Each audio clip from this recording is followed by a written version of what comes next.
Are you a service professional and want to scale your business? Maybe you're a lawyer and you're looking for a better way to offer your services to clients. Maybe you're a consultant who just wants to automate your workflow. You can scale your service business by looking at your services in a different way. Rather than responding to demand and then billing for it hourly, you identify a need and then build a service product to fulfill that need. That's what we refer to as productization. In this video, we're going to take a look at the theory behind selling a service as a product so you can start reframing how you run your service business. Productizing is turning a service into a repeatable, scalable product which you're able to market to consumers. A service product is really just a sum of all the steps which are taken to produce it, the workflow. Some of those steps are people. Maybe you need to consult with your clients, or maybe you just delegate that to someone on your team. Other steps are technology-based, like processing payment or receiving form responses. These steps combine together to create a process workflow, which will produce your service product with consistent, measurable results. There are a ton of benefits to productizing. With productizing, you can deliver a better client experience with more transparency, especially when it comes to price. You can serve more clients and scale your business because that's how you've designed it. You can get paid up front and reduce your accounting time so that you're not spending the last few days of every month scrambling to bill, and you're definitely not recording your time. Productized services are easier to sell than hourly billing because everyone's used to buying products. You can earn more because you're scaling, and you can change your lifestyle because you're working for yourself, you're taking control of your schedule, and you're choosing the work that you do every day. Start with creating one simple service product. Once you start to understand the process of creating a product, you'll be able to reuse and build on that knowledge to create products and workflows with more complexity. The key is to just get started. You just need one. Let's do it together right now.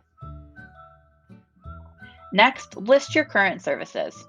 On a piece of paper or in a Google Doc, list out the services you provide, all of them. It can be helpful to look at past invoices for real data rather than just going from memory.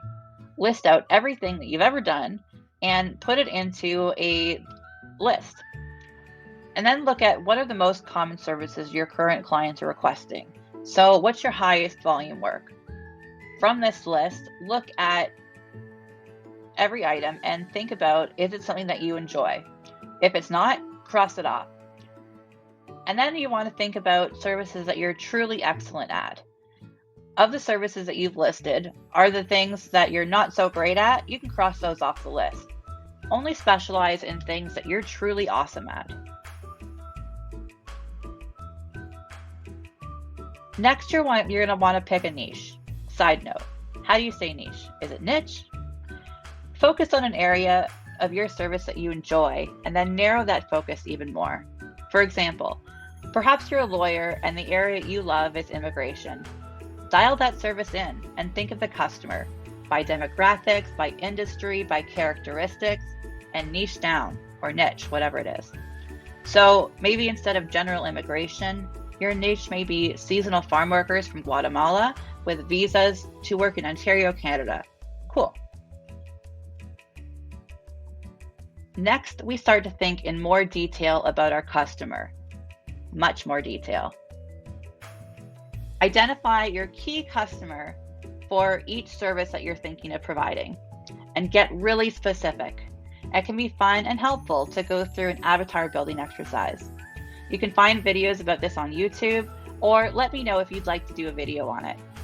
Brainstorm with your team about your ideal client and build a customer profile, which will help you both create the process for the product as well as for when you market. So, what are you selling? Identify the goal for that key customer. This is where we really start to build a service product.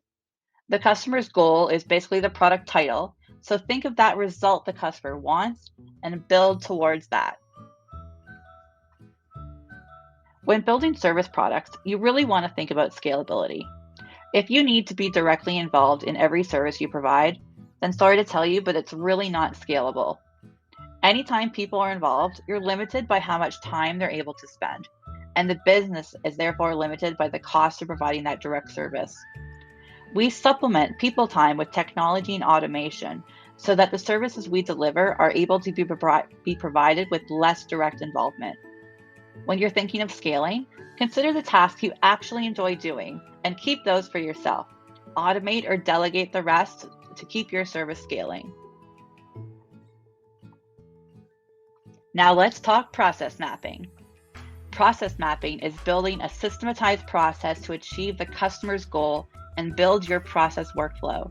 Start with a physical document that you can modify. You can use a whiteboard and sticky notes or online tools like Miro and FigJam. Be sure to subscribe for a future video where we talk through process mapping a service product in FigJam.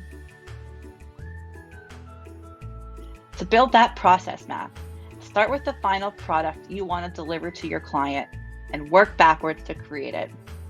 Think of the supply chain that you need to produce every element, whether it's a field in a document or how that document's delivered. For documents, start with a finished example and identify any information which is needed to produce it.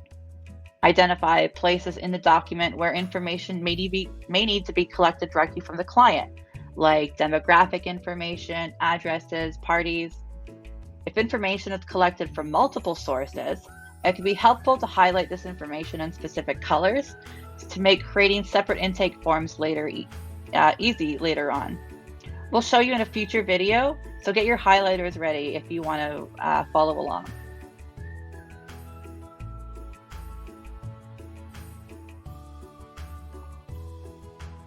A workflow is basically just tasks which work together. To build out yours, consider the tasks which need to be done to produce the service product you're looking at. Use Post-its, index cards, or online collaboration tools like Miro or FigJam by Figma to arrange and combine tasks into the flow which makes most sense for you and your business. For each task, you're going to want to identify a short, actionable title to describe what the task is, a description of the task so that the person completing it has all the information and potentially documents they need to do it, who is responsible, whether that is the role, team, or individual, when a task will occur with any dependencies, like if it happens after a service is requested, or if the task depends on another task. For example, a task may occur 3 hours after the client initially requests the service, or 14 days after a task called file notice is complete. You also want to think about how long the task is expected to take, so you can start looking at creating a service level agreement, and any other task-based information you'd like to track, such as fee codes. And then you want to write all of that down. If you have a team, involve them in this process. Collaboration can uncover hidden opportunities, so lean on every member of your team to provide a competitive advantage. Once you have a full picture of what the tasks required to produce a service are, then look at technology to make it better. Use a platform or a combination of online services which work for you and your business. No business will be the same, so you really want to spend some time researching and implementing your system. Don't forget to automate the easy stuff. The most common automations you'll use in service products include things like collecting data using Google Forms, Typeform, or industry-specific tools, sending emails, generating documents, marketing actions like adding to a newsletter list, and billing or payment actions. In general, nearly any repeated action can be automated with some effort. If you're copying and pasting information between programs, look at ways you can do that with technology. A consultant may be helpful in determining your best practices, so it may be a worthwhile investment to save you some time. Use templates liberally. If it's possible in the platform you're using for a task, start with a template. Often someone has at least started work on a similar project and we can reuse it. Start with a template and just modify it to suit your purpose, your branding, and your customer experience. The goal is to systematize, so spend some time creating templates which you can use again and again. Doing this will both save you time and often improve the result that you'd be able to achieve on your own. Remember when we were working backwards and looking at that final document? Now it's time to figure out how we get that unique data from our customers so we can build out a final product. If our product is in a document, there's still some information we need. Consider how you'll collect that information, who you'll need it from, and where it makes sense to gather in your workflow. For example, you may gather some preliminary information at checkout. Once a client has engaged you for a particular service product, you may collect some more information or even some documents, maybe some KYC. You'll collect information in some kind of online form through inputs. These can be hosted directly on your website, or you can use a form builder like Google Forms or the one we built into Virtue. Then use that data to complete tasks on your behalf. Create email templates and use form data to send customized emails without having to open your email editor. You can do this in Virtue as a workflow action or create automations in Google Workspace. Also use your client form data to generate documents. Even if you're just creating letterhead, which pulls in the client's address, the service product, and the date the client engaged you, you're going to be saving time, effort, and reducing your copy-paste errors to zero. And then go further with your document templates, and you'll really start to see how technology can scale what you're able to do on your own. While you're creating your workflow, you'll want to think about how to design a customer experience that delivers value. You're building the process funnel your customer will follow to access your services. Go through it like a customer multiple times. Have your team members go through the process multiple times from the client perspective, from that of their teammates, as well as their own. You want to make it a great experience for your customer as well as for your team. Iterate until you find something that works seamlessly for everyone. We're going to devote a whole video to pricing in the future, but let's talk about your main considerations when pricing a service product. Consumers want to know what things cost, and as an expert, you should have an answer for them. Your pricing impacts your customer base, your operational model, and your ability to scale, so spending some time coming up with data-informed pricing will help you grow your business. If you're pricing your service product, you're going to want to consider, is your service one-time or recurring? Is it something you can offer as a fixed fee, or is a service one that supports a subscription model? How is the pricing staged? Is a total fee paid up front, or is one portion of a fee paid up front, then additional payments made at milestones? What is the cost to provide that service? Consider the staff, technology, and other costs which produce the service, and what kind of volume makes it worthwhile for your business.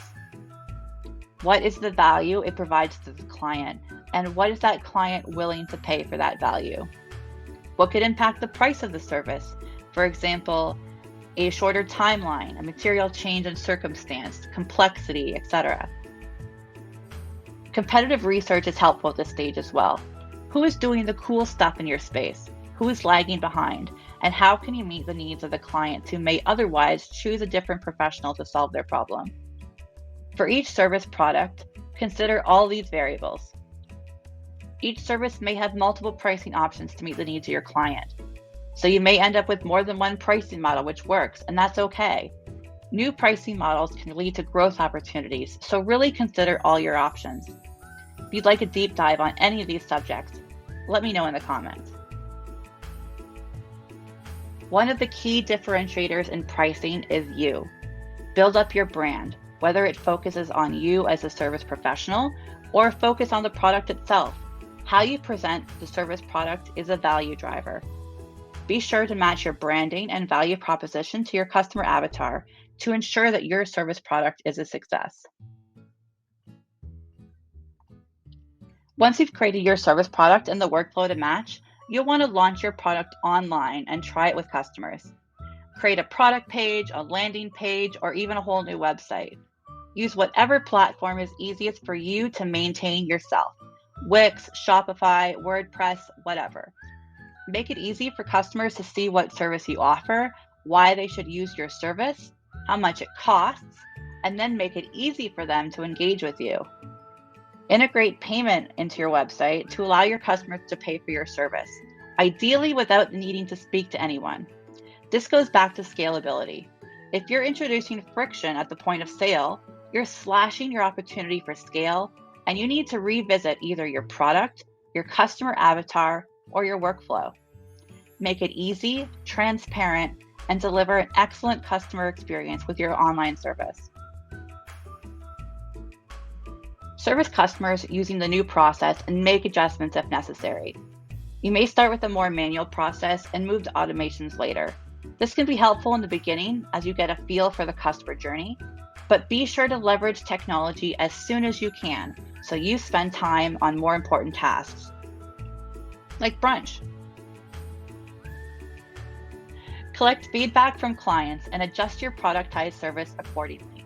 You're nearly always going to want to include tasks in your workflow for a client to submit a review online so your business can grow, but make sure to get feedback on their experience with you as well. Revisit your process often, both when a customer brings something to your attention and as a regular review.